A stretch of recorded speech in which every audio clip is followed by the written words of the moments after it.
Hey, Warners, this is your warning that the following episode of Women Your Mother Warned You About went a bit rogue from the beginning. You know, one of those episodes where we started the show before we started the show, we were recording and then things happened. So put on your big girl panties and buckle up for the ride with Rachel Pitts, Keith Walters, and yours truly, Gina Tremarco.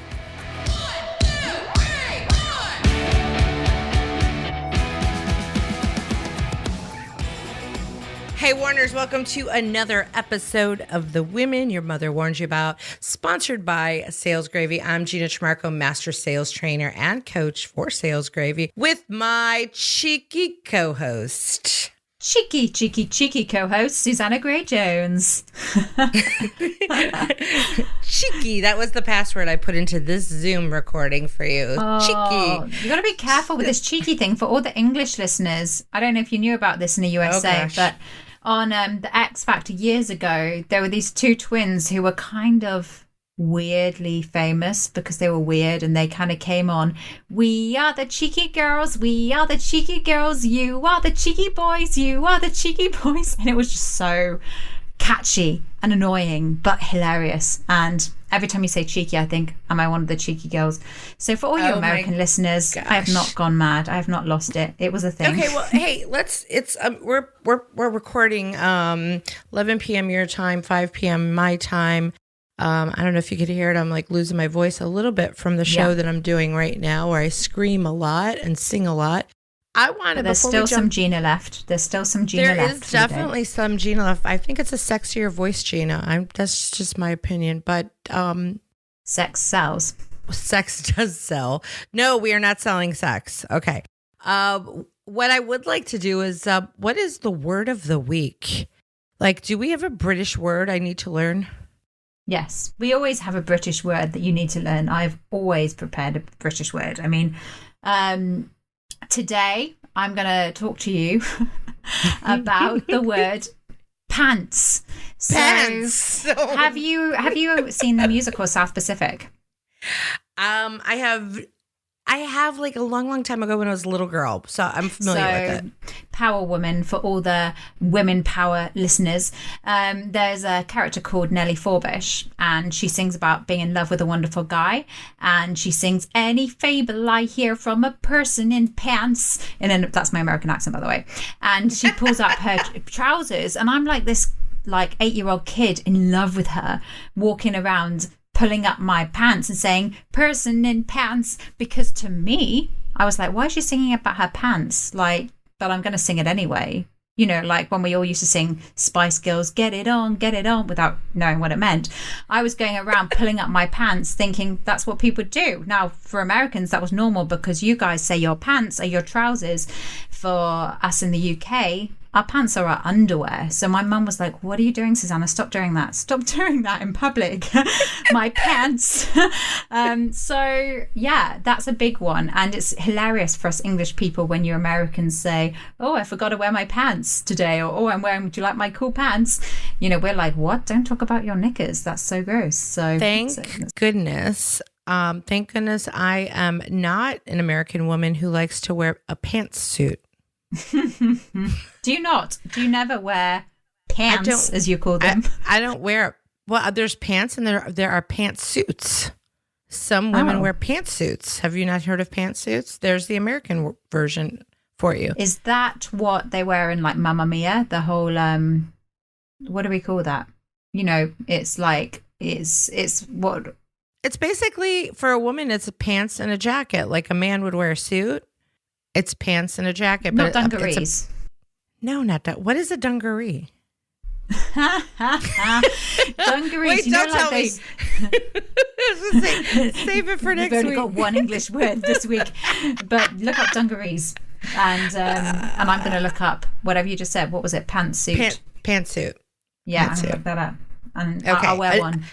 All right. So part of this new season of The Women Your Mother Warned You About is broadening your horizons with new words. So culturally, things you should know. And hey, listeners, maybe you have like different phrases from your culture or country where the words are the same, but the meaning is not. It's different in a different country.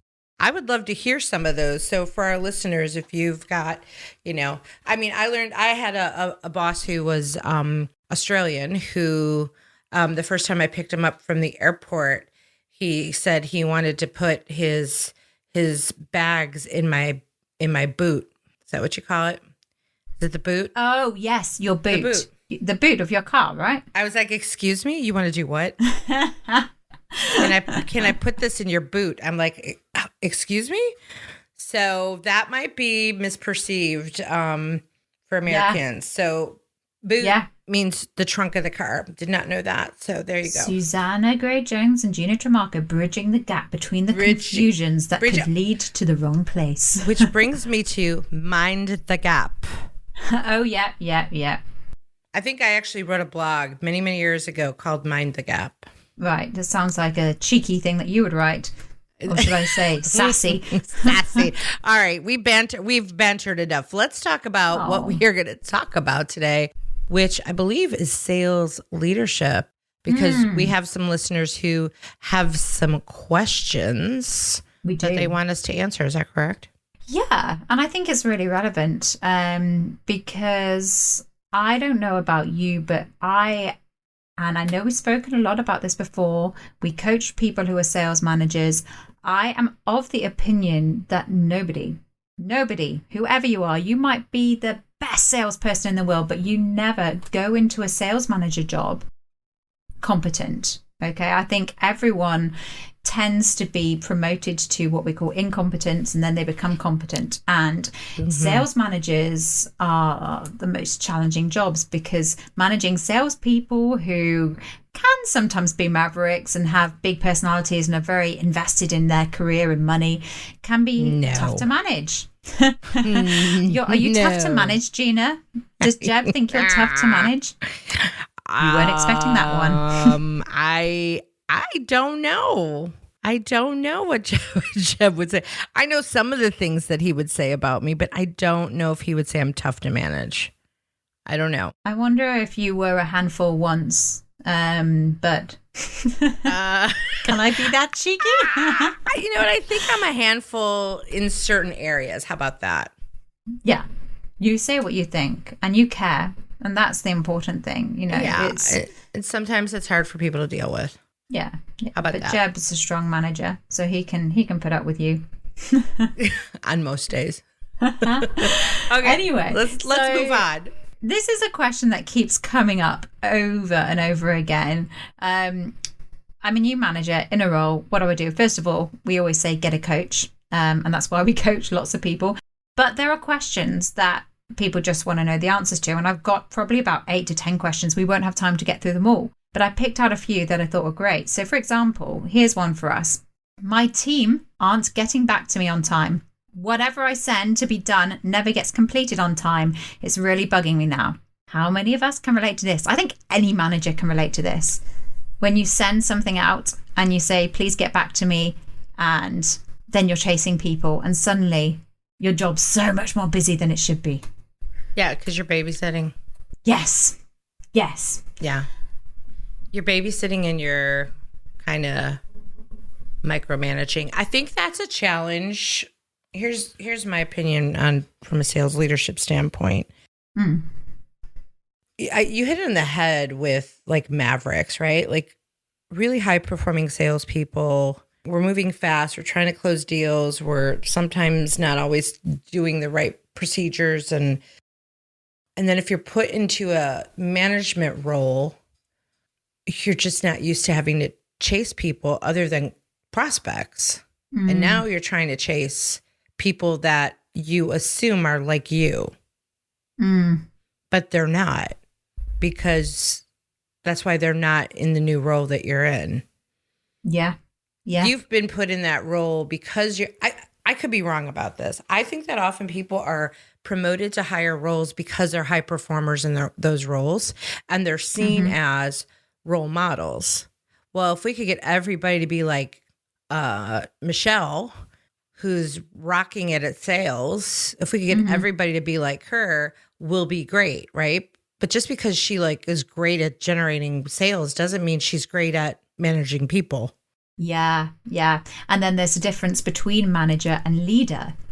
I was a great salesperson who was put into a management role with a group of other directors, and the minute people were talking, it lockdown happened, furlough happened. Let's talk about who shall go on what shift. Let's talk about how we're going to functionally organize this. I was falling asleep. I was like, I can't do this. This is not my remit. I just lead. I sell, I get on the phone, I get other people to make on the phone. So everyone's different. But one bit of advice I thought of when I saw this question, I used to be on the receiving end all the way through my career of emails where I'd be asked to do things, but sometimes it wouldn't be explained why I needed to do them. So it would automatically go to the bottom of my list. Management want another thing, and blanket, ignore. Oh, they want something else of me. I'm not thinking about why they need what they need.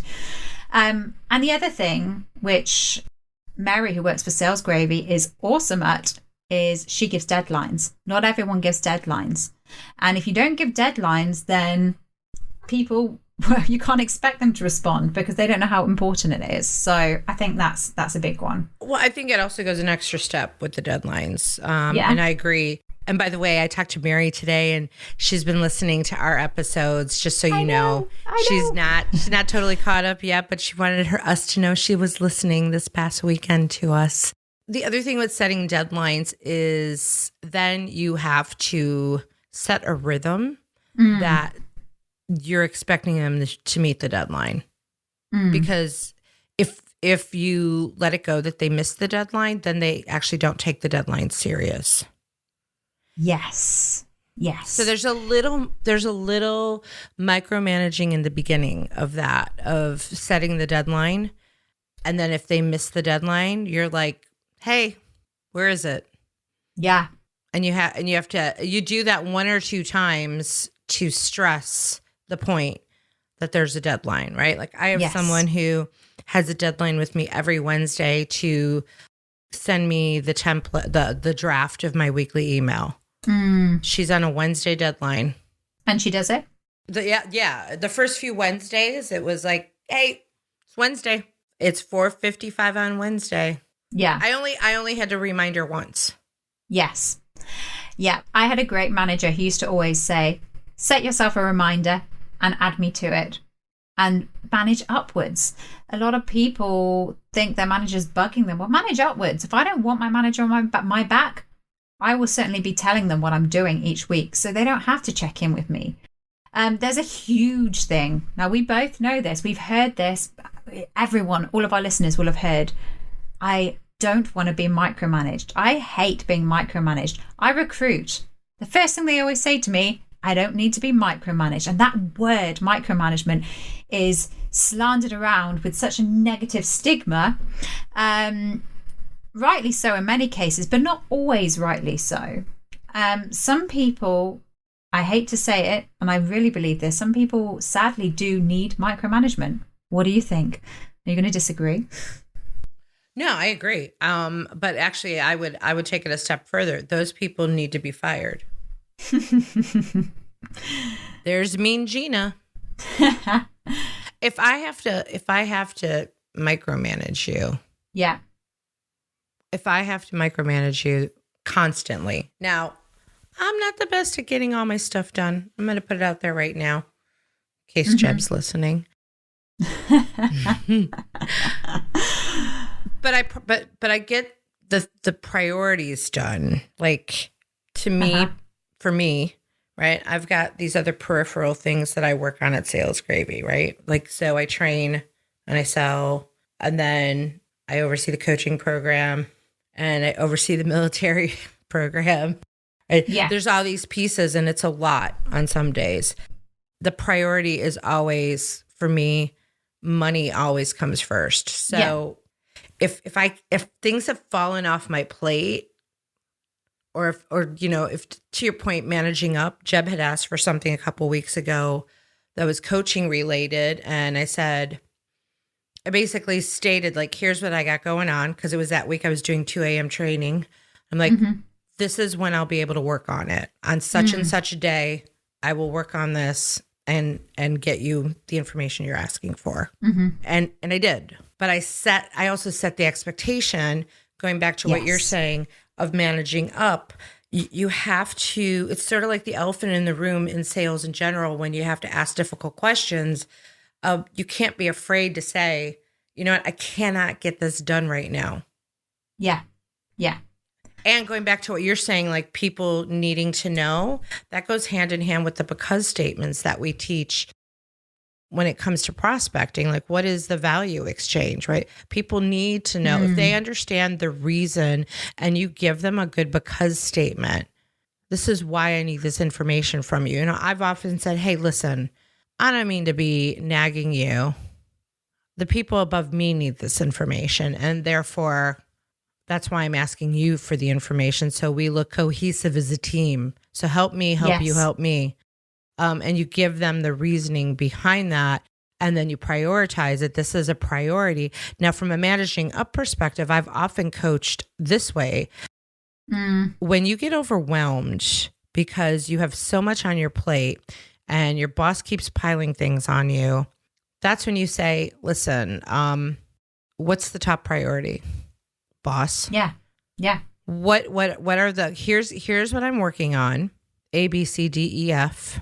What should be number one on my list to knock out? Yes. Yes.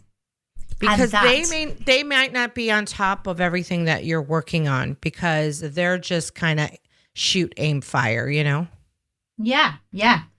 Good answer, by the way. Kick thanks. ass answer. And there's not going to be kiss ass today, but that was a kick ass answer. I'll take a kick in the ass.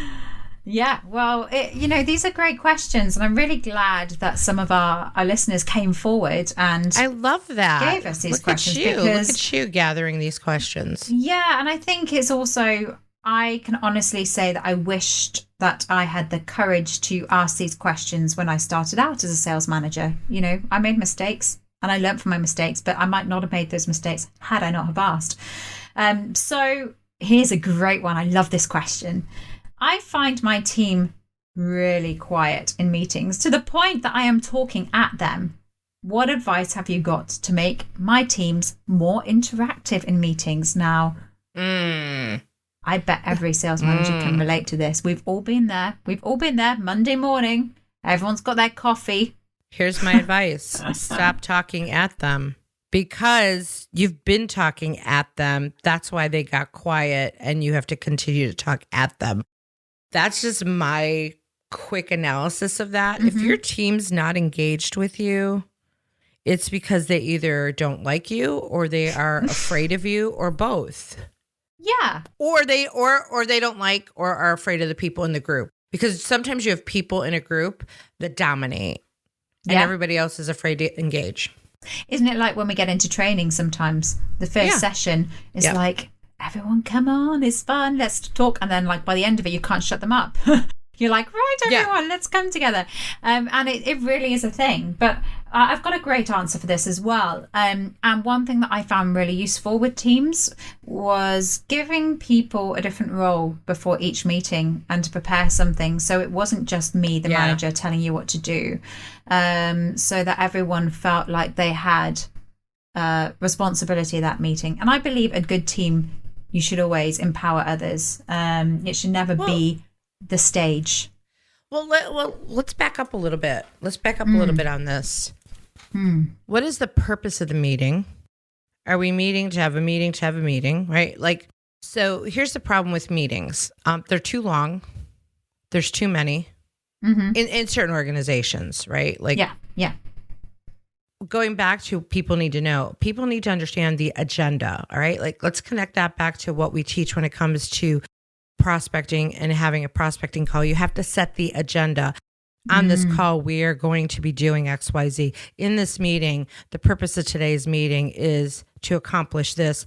We have 30 minutes to do it. Is that good with everybody, right? Like, set those expectations so that they know what they're walking into and there's no doubt in their head what's going on. And I think that's part of it too. If you have a weekly if you have a weekly sales meeting, let's say, then have a rhythm to it. Like, this is the rhythm that we follow for every sales meeting or whatever the meeting is. This is the point of it. And then to your point, Susanna, if maybe a piece of that meeting should include a highlight of the week or someone's best sale or you do depending on how many people are in it, everybody contribute a small win from last week. Like that's one thing I actually coached a client on their entire sales team that I work with. I'm like, every Friday sales meeting, have everybody communicate one small win from last week. Yeah. Yeah. And it all comes back to the mindset. You know, that's what we're trying to do in a sales on a sales floor, is improve that mindset. And if someone's talking at you, it's going to be very difficult to do that. They're talking at you. And I think there are lots of coaching things that you can do within meetings with your team, and ultimately get feedback from them. We used to do anonymous feedback every 4 weeks. What would you guys find most useful in a meeting? And very quickly, if you're not careful, these meetings can become trivial. So you've got to really keep them as impactful as possible. If you want to know more about that, come on our time management course at Sales Gravy. Who needs Jeb to do his plug when I'm doing the plug for him? So I've got another one here. Now, I know that you've come across this too, Gina, because everyone I spoke to has. A big question. How do I deal with a negative person on my team? This person has started telling the team that I am a micromanager and they do not like me as a manager.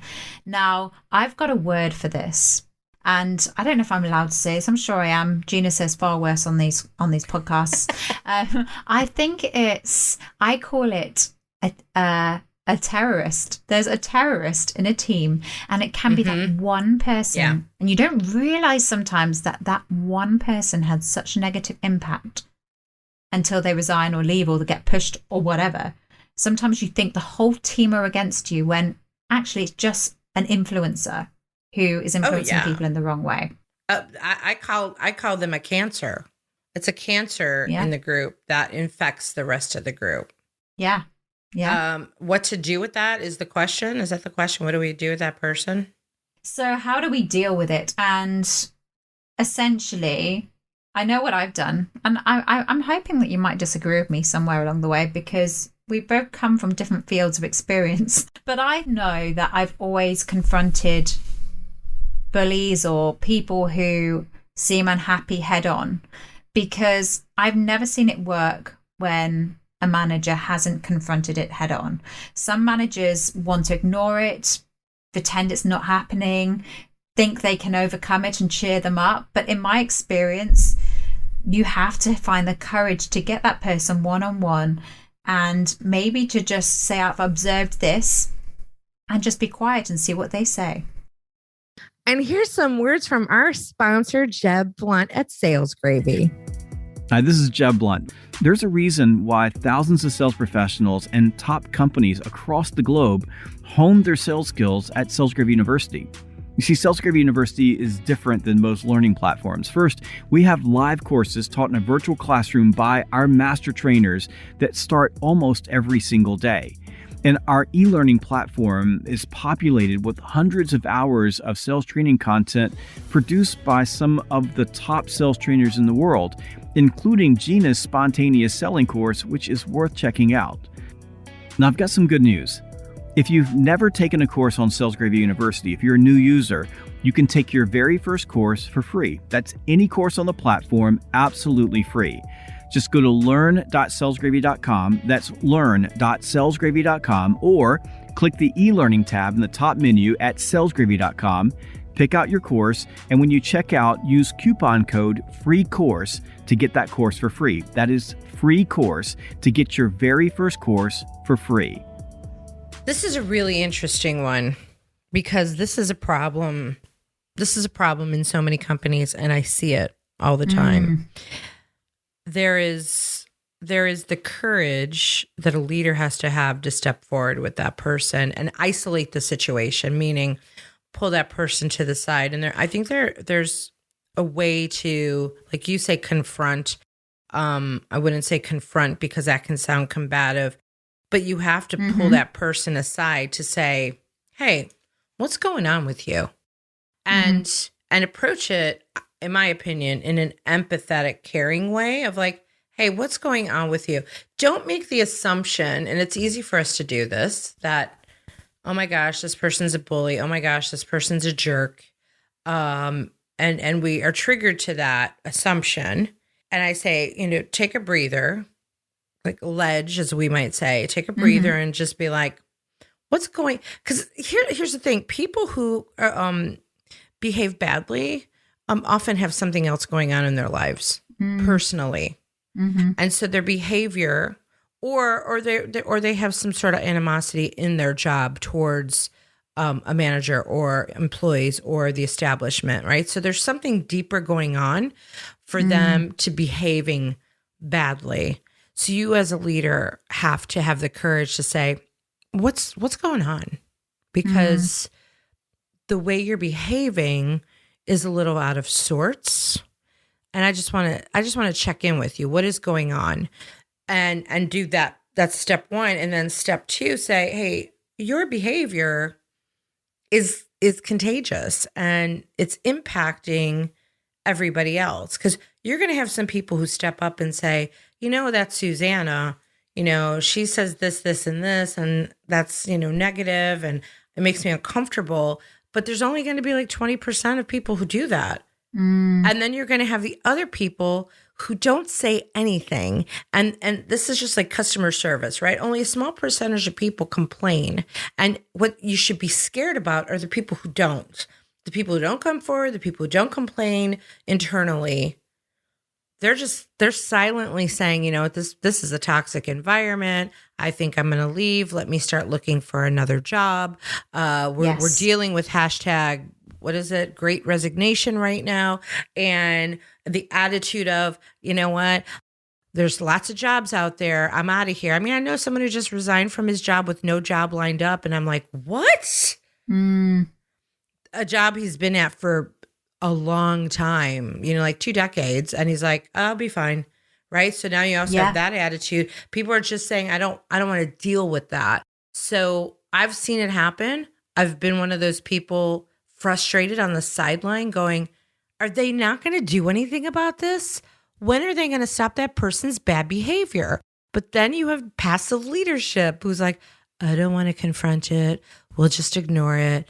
They'll do this. They'll gloss it over and say, let's just blanket it and tell everybody, okay, everybody, don't do the following things. Yes. And that communication is really for one person. Yes. But we're going to do it in this big... And then Susanna, who is never late, is thinking, why are they looking at me and saying I'm late? And, everyone takes it personally. You always talk about how we've got that inner child, right? When you're talking about creativity. And I think it's very similar when we're at work. We all we all look for signs that the manager has a favorite. We all look for signs of, most people do. We, unless you're a psycho, you probably want to be liked by your manager. Yeah. We seek that approval. And if we don't see it, I often find people get negative for other reasons. So I love what you're saying there. It's that seek first to understand and then be understood. And I've done a lot of work with behavior in autism for autistic children in my previous job. And they always talk about seeing behavior as a sign of communication. What are they trying to say? Look behind the behavior. And I'm not saying that there aren't some terrorists or cancerous employees that, are always going to be that way. And certainly colleagues will want to see that the manager's dealing with it, because there is nothing worse than the manager who just looks very submissive. And you see managers getting bullied. You see managers standing back and almost being humiliated by people because they're not standing up. But that's often because the team want you to be strong, and people don't realize this. They don't want you to be a mate. They want to see the boundaries. Yeah. And I recently coached somebody who she moved into a management role, and you participated in that. You observed that, right? When you have no experience managing a team, And then you add to the fact that you're going to manage a team of your peers who used to be your peers and now you're their boss. You know, it's like you have to start all over again to win their trust. But whether you're starting to manage you're starting to manage your peers or you're just in a new management role, either way, you have to earn their trust. And you have to walk in with relaxed, assertive confidence and authority so that you don't appear insecure. I'll give you an example. Yes. I had, in my past life, in a past career, in a past industry, a lot of these industries can be small and people know each other in different places. And there was a guy who, he and I had equal roles within the organization, kind of. This is the easiest way for me to describe this, in different locations. And there was always a competitiveness between us as far as like the growth of our locations. Gina, competitive. And my location was like in the top 5 in the world for revenue, as was his. So I end up getting recruited into another company, same industry. And turns out this guy was also interviewing for that job. Well, he didn't get it. I got it, right? Okay, good on me. Woohoo. He then goes to interview for my vacancy. Doesn't get that job. Ooh. He then goes on to interview for the new company I work for, but a different location. Gets that job. Once again, we're peers in a new company, competing. Fine. When I initially took the job, it was a lateral move, and I said to the CEO that I reported directly to, I said, I'm going to take this position because they were begging me to take it.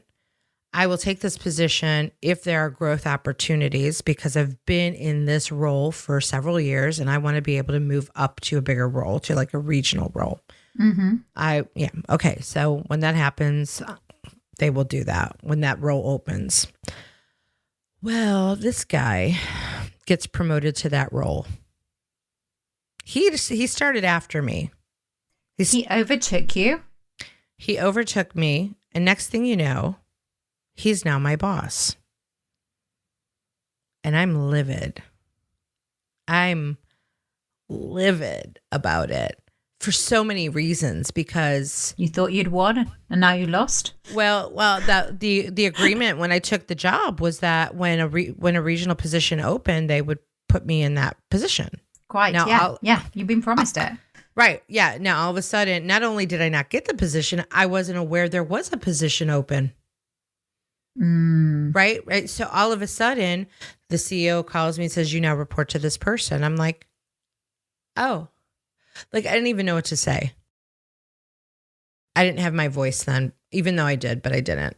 So this guy calls me and says, hey, I hope you're not mad at me. That's how he starts this conversation with me. And I said, why would I be mad at you? Well, because now I'm your boss. I mean, he was like so almost wimpy and insecure about it. Like he knew it was wrong. Like he knew, right? And I said, "Hey, I am happy for you. Congratulations on the role." I said, "I just wish I would have known that there was a job opening and that was communicated." So as a leader, when you get promoted amongst your peers, you can't be a weasel about it. You've got to have some level of confidence with it. You also should have the story. Like, hey, and this happened, same industry, when I first entered that industry and took a management position over other people. I was new to the industry. There were people who applied for the position within that company who had the industry experience that I did not, but they brought me in from the outside. And they brought me in from the outside because of my marketing experience. And they wanted a strong marketing and salesperson in an actual and operational role. So the sales manager in that role, who wanted the higher role, says to me, I don't even have your resume. I don't even know what your experience is. Now, this is my new employee who reports to me, right? Who says this to me. And I said, I'm so sorry they didn't share that with you. I'd be happy to share that with you. There's a reason why they put me in this position, but let's talk about this now and let's talk about the elephant in the room. I understand that you applied for this position and you didn't get it. And who am I? I hear you. I said, is this going to be an issue, or are we going to be able to work together? Good on you. Now that takes courage. What did he say? It shocked him, right? Because he's like, well, okay. And we were fine. We were quickly fine because I said, hey, you know your job. You do it well. I think that's why they kept you there, because you generate revenue in this role. And I don't really know if you want the headaches of this role that I'm taking on. And at the end of it all, he was like, I'm so happy I'm so happy you got the job and I didn't. Right. But I approached it head on, not in a combative way, not in an insecure way, just kind of like honest, empathetic. Yes. Let's do this way. People appreciate that. I love that story. I think, I've got I don't think I've ever told anyone this story, and I'm extremely embarrassed about it, to the point that you might actually lose respect for me, and all of our listeners might lose respect for me. I might not be here next week, guys. Yes. Oh, if there are any cringe. This is career suicide. What I'm about to tell you. If there's any other blonde females out there, give me a call. Keep going. Don't, or I'll be after you. But honestly, on a serious note, this was the cringeworthy, every manager's nightmare. We've spoken about The Office. I don't need to ask you if you've seen The American Office. I'm a massive fan, as you know, and got addicted to the point that I was watching it over and over again, to the point that I thought pranks were funny. I was a new manager and I thought I can be a cool manager and I'm going to be the coolest manager ever. I wasn't, but I thought I was. So one day came in, thought I'm going to bring some fun into this team. I got the sellotape and started sellotaping a few people's handsets down to their phone to make a point that you need to pick up your phone, because if you don't, it's going to get taped or something like that. It was something lame. Anyway, joke was made. A couple of people laughed, kind of a bit awkward, tumbleweed. I was a bit like, I won't try that one again. It didn't work out quite how I hoped it would. Anyway, me in my early 20s then got called into the HR office, and there had been a complaint about me because it was inappropriate what I did, and it made a few people feel awkward, and that was understandable. So how did I deal with it? I actually put my hands up and said that was a really, really silly thing to do. I can understand why it upset people, and I spoke to people individually. Now, after doing this, I can't tell you how much the relationship I had with my team improved. This was year 1 in management. And then, thinking back now, year 9, year 10, I'm so glad I learned that lesson. Knowing the boundaries with your team. You're not their friend. You still have to keep the boundaries. You can be fun, you can be funny, but there are some things you just can't do like you would as a colleague. And for me, that was making the step. And the lesson I learned from that is, put your hands up and apologize. No one's expecting you to get it right as a manager. You will make mistakes, but if you don't own up to them, that's worse. Well, I agree. I for the longest time, the company I was previously with that I owned, we did a lot of leadership training, and I often talked about the importance of vulnerability and humility. And when you can come from a place of humility and vulnerability, your team looks at you differently, right? Because they go, okay, she does fail. People like people who fail. Yeah. Because it humanizes them. Now, I'm not saying all the time, but it's okay to be like, hey, I screwed up. I screwed this up. Yeah. I'm not perfect. I might be in a leadership role, but I'm not perfect. Which then brings us to, which could be a good way to wrap this up, is, here's what happens oftentimes in sales leadership, right? You get promoted to that role, and then you're given zero training on how to be a leader. And you're just trying to figure it out while your team resents you for it. So if you are a leader promoting another leader, perhaps you would like to get them some training on how to be a leader. Unless, of course, you're a leader who got no leadership training and you're just as messed up, right? Yeah. No, absolutely. And I think people are getting better at it. We're at Sales Gravy, we're seeing lots of sales managers coming onto our coaching and they love it, but there are still lots of sales managers out there who need extra support, and it's needed. And we invest so much in our sales team, but like you say, not our sales managers. So, hopefully we'll see some improvement over the next. We'll be watching you all. We'll be watching you all. I think that's why we do see people come to us for coaching and leadership coaching and sales leadership coaching, because they're not getting it internally. And they want to be better at it. Because if they can be a better sales leader, it's going to help everybody overall. Yes, absolutely. Understanding yourself. And one bad manager who's promoted into the wrong role can really mess up a whole team.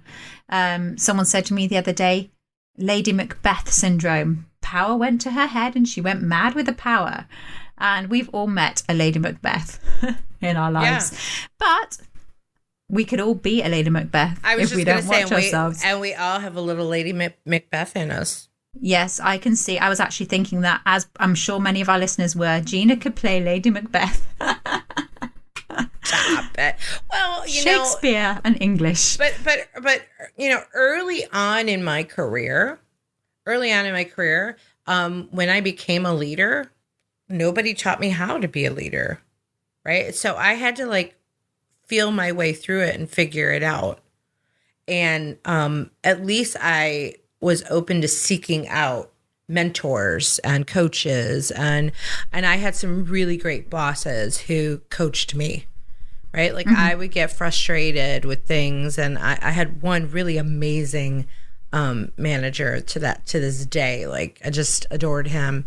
And he said to me one day, Gina, when you're president of the company, you can do whatever you want, but right now you're not president of the company.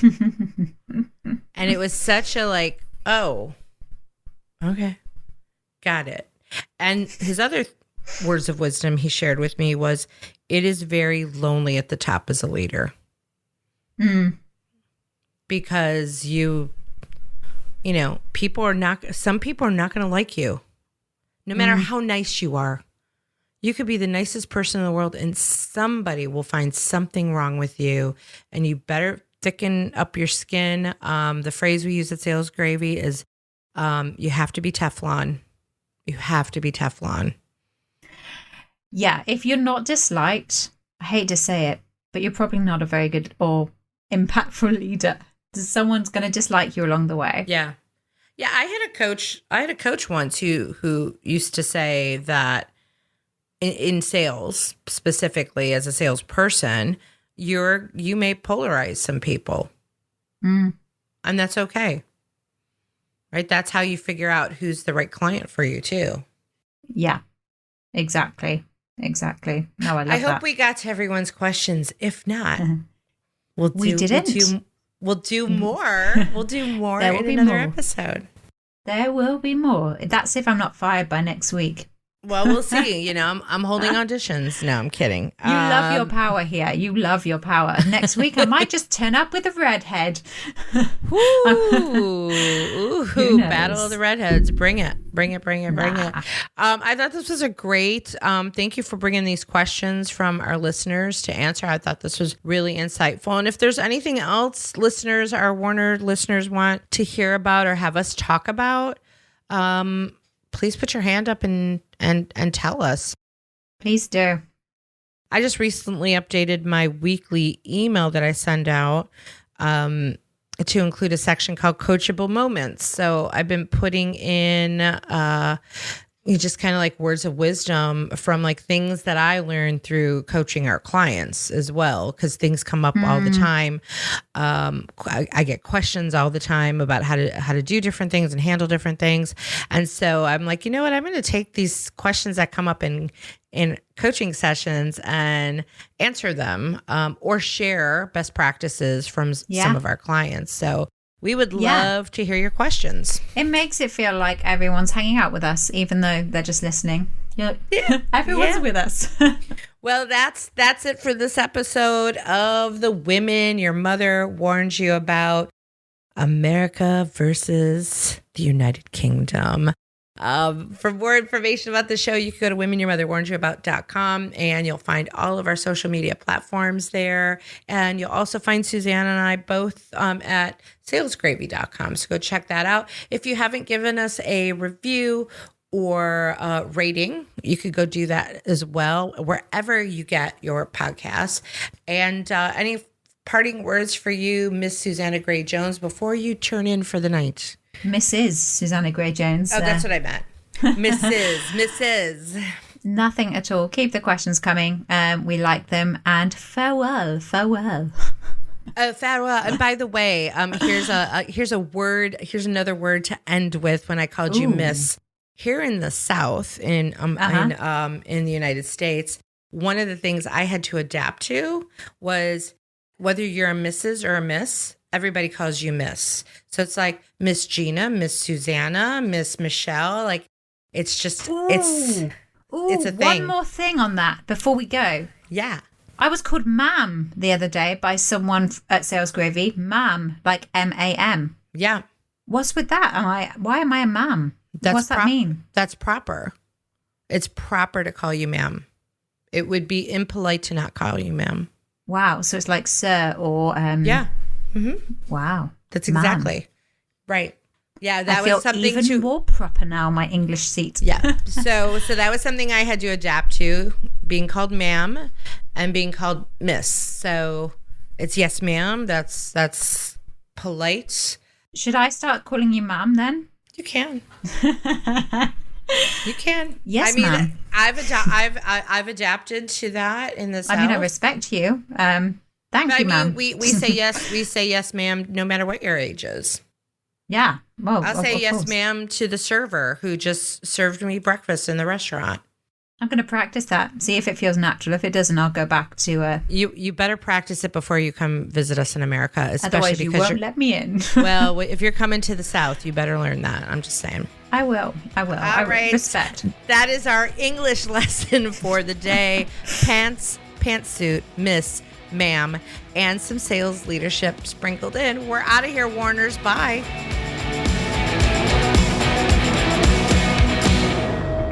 Any fable I hear from a person in pants. And then that's my American accent, by the way.